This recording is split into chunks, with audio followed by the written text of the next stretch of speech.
are listening to the Oneofus.net podcast network. One of Us is a podcast and video network funded all but entirely by donations and subscriptions. We do accept pitches for audio-based or banner ads, but on a case-by-case basis. If you are interested in that, contact us at oneofusnet@gmail.com. With the amount of audio and video content we generate, it is expensive and extremely time-consuming to keep things running. Please go to the webpage oneofus.net and sign up for a subscription at $2, $5, $10, or $25 and get a ton of bonus content. One of Us needs and appreciates all your support.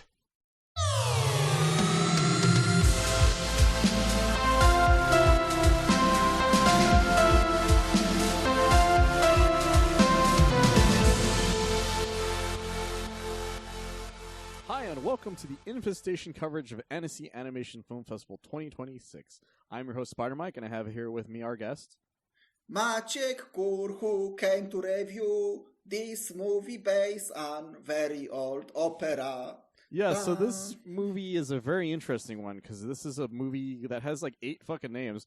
It's called Viva Carmen, or the one name that we have currently is Viva Carmen. It's based on it's the latest adaptation of a novel that was made in 1830 that had a really awesome opera in 1845 that was so popular that Beyonce made a version of it.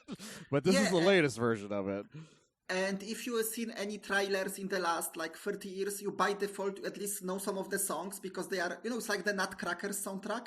It's so, averse in the pop culture, plus it's public domain, but obviously, Toreadore, tarararara.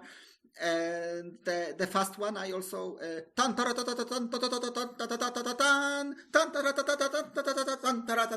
feel like they used that in SpongeBob one time. Oh yeah, in the Simpsons, in the SpongeBob, and of course the main Hanna-Barbera, the main song of Carmen, and it's something about love. And what you mentioned about the title, it is interesting because all the advertising, all the trailers, everything at Annecy, I think was like Viva Carmen, and the movie starts and the title is actually Carmen the Rebel Bird or something like that. And then on Letterboxd it's called Love is a Gypsy Child, a Carmen story. And which is crazy because both the Rebel Bird and Love is a Gypsy Child are both lines from the original Hanna-Barbera song. Interesting. I also, I'm trying to say, I always make it sound like saying Hanna-Barbera. It did sound like that for a second. It turns out there's a Yogi Bear version of this that none of us know about. Maybe. This is by the same director who made 2 movies I already covered years ago here for Infestation, of course.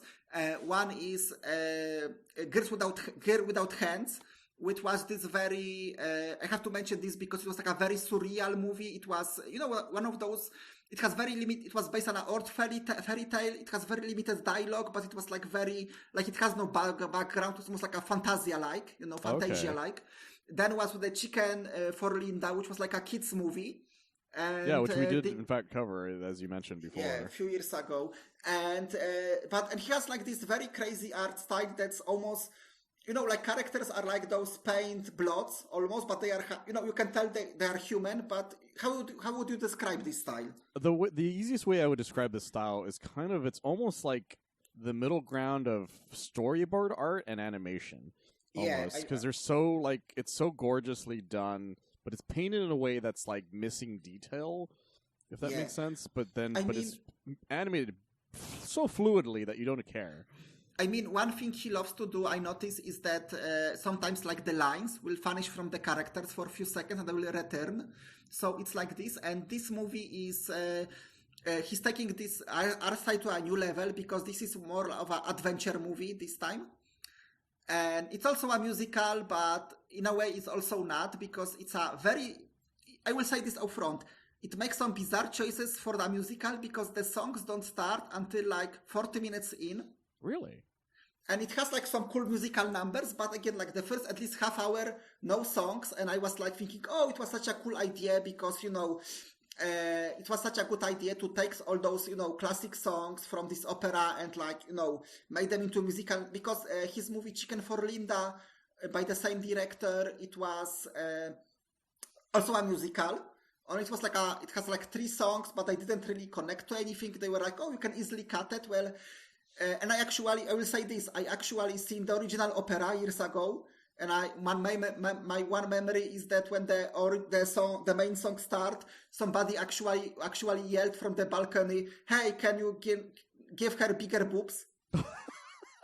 Shit you not. That's hilarious. And What is this actually about, though? Like, so again, it's an adaptation, but there is the description seems to mention characters that the other ones don't mention.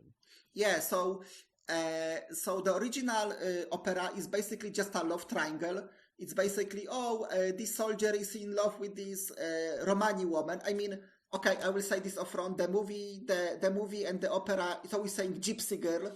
But yes. The main thing is that nowadays that's a word that's not really politically correct, unless you're Borat, but that's a whole other thing. Well, I watched Hunchback of Notre Dame, so that movie, which, by the way, has a very similar...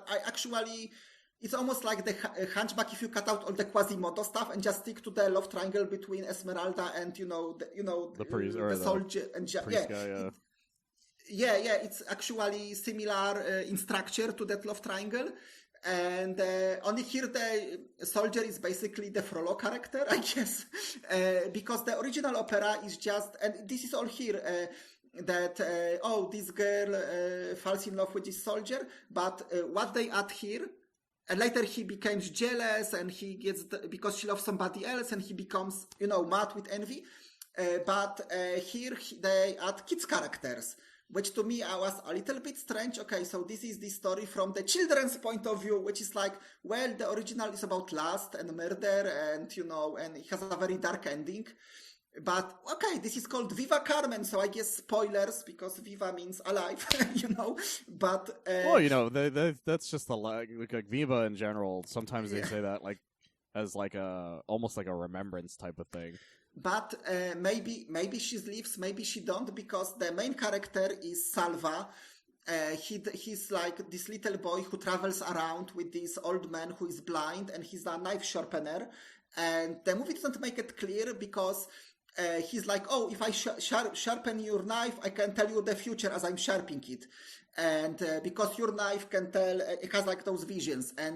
But the movie doesn't make clear is he has really supernatural powers or he's a con artist, because this soldier Jose, who is like the main character, one of the main characters, he gives him the knife to sharpen it, and he has a vision that he will kill the gypsy girl Carmen, who is the most beautiful girl in town. She's this very free spirited woman who always do what she wants, and so he has this vision but he doesn't tell the soldier, he only tells Salva. And Salva, who is like this younger boy, he has a crush on Carmen, like basically everybody in the movie, who is much older than him. And so he makes his mission in life to, I have to warn her, I have to save her, and so the story is like from his point of view, trying to warn her, trying to tell other people that this old man has this vision. And again, the movie doesn't... One of my few gripes is the movie never makes it clear was this is the first time he has a vision for real, or was he just a charlatan? It's not exactly clear that, but wait, so who specifically has the premonition? Is it him or the old mentor? Man? But the old man. Okay. Yeah, but the synopsis makes it seem like the kid has it. No. He tells the kid about it, and now the kid is like, well, I really like this older girl, so I have to warn her, I have to save her, and the story is, and he like meets this very colorful bunch of kids who are I guess I want to say pickpockets, but they are more than this, because they are basically type of kids who will drag old people into a street and basically get their knives and will be like, give us money or we'll kill you. So they are kids, so that's like cute, I guess, when they're doing this.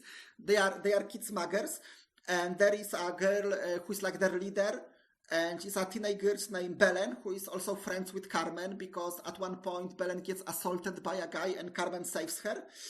And Belen also has a crush on her, which it's only, because obviously this movie, trying to be true to the period, so it's only implied that she has a lesbian crush on her. It never goes into like a full love story, but... so as this is going on, like Carmen is arrested by this soldier Jose, who the premonition told he will kill her, and by mistake, like she ran away, and he tried not to catch her because they have like this neutral filtration going on, and Jose is like, because she let her go, he is demoted, and like a love story starting to form between them, so it's like a extra complication to this. Interesting. And the movie, it's really, I am summarizing like the basics, and it sounds a little bit convoluted, but it's really not. It's really great. There are some wonderful musical numbers. There is one where Carmen and a bunch of other Romani women are dancing around the fireplace, and the song and the atmosphere. And again, what they do with the colors, the way they, sometimes there were some movies like Loving Vincent, where they take like a style of Van Gogh, and every frame is his painting coming to life. You know what I'm saying? Yeah. Yeah. So this is almost like that, but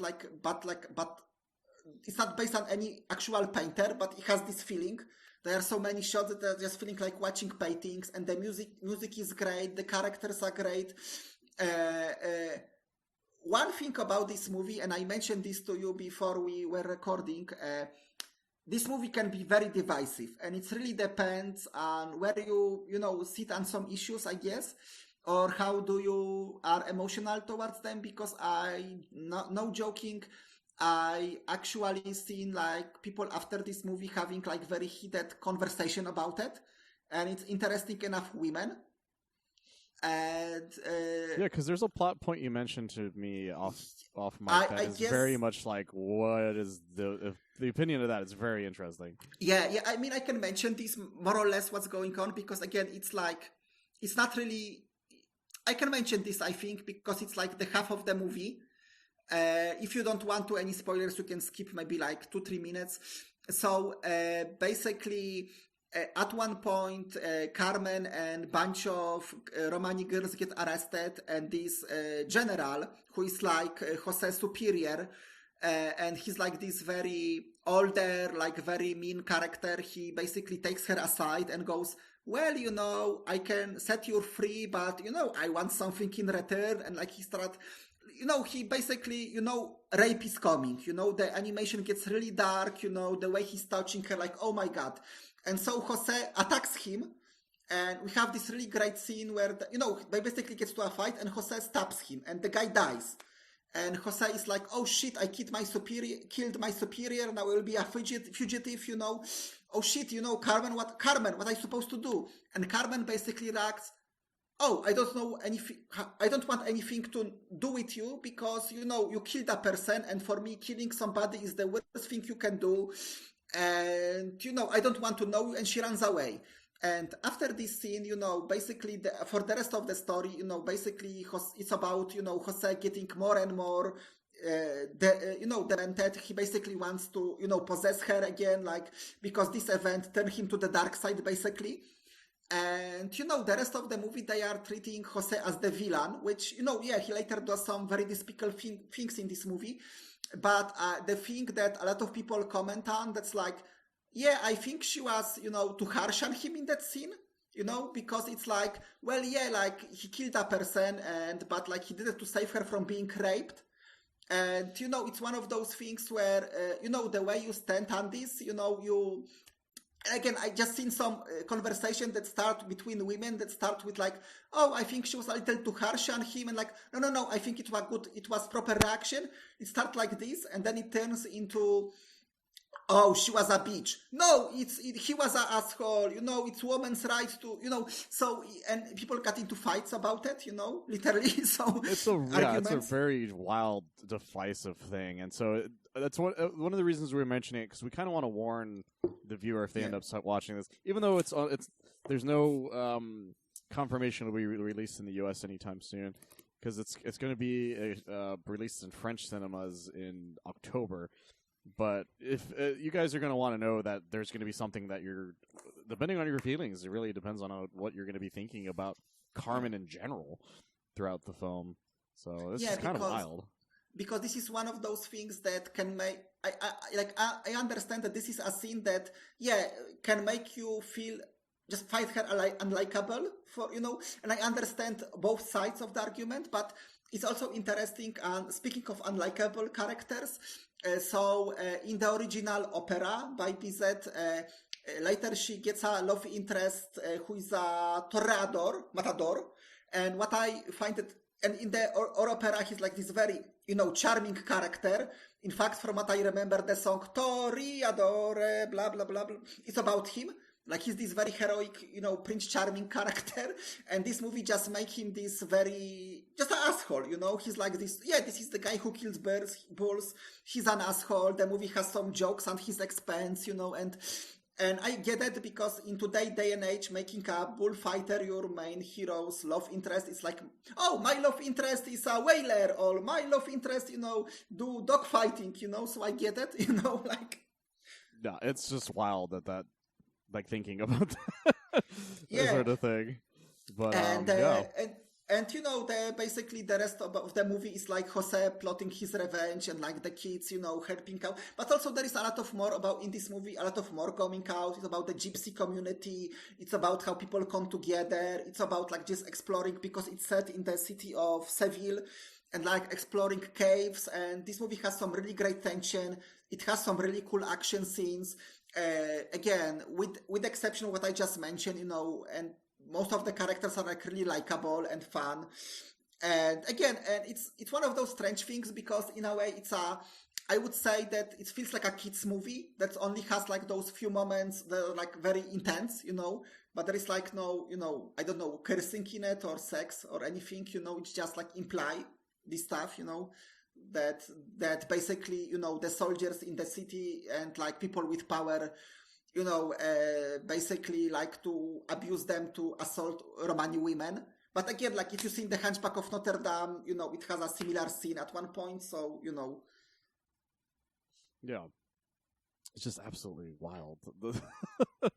But what would you give it overall, though? You know what? I was like split between 7 and 8 Rebellious Birds, and I guess I would go with again like 7 because again it's a fun movie, and again the final songs are like 7.5. Let's be fair, because again it's a fun movie. I just think it's one of those movies. I think I maybe have to like here later do a rewatch to have my opinion on it straight because. Again, there were some because I don't want to get into spoilers, obviously. But again, there was one or two choices that just felt like, oh, I wish they would do this in a different way. Like I'm not saying that intent was bad. I just think the way they did it, you could do that in a way that felt like less, preachy or like less, you know what I'm saying? Like you could be a little bit more subtle. But it's tricky, yeah. Yeah, it's a fun movie. Again, the music is great. Again, based one of the greatest operas of all time, and it's fantastic art style. All right, well, that's a wrap on that one. That's a very strange one, but stay tuned for more coverage, and let's see you all soon.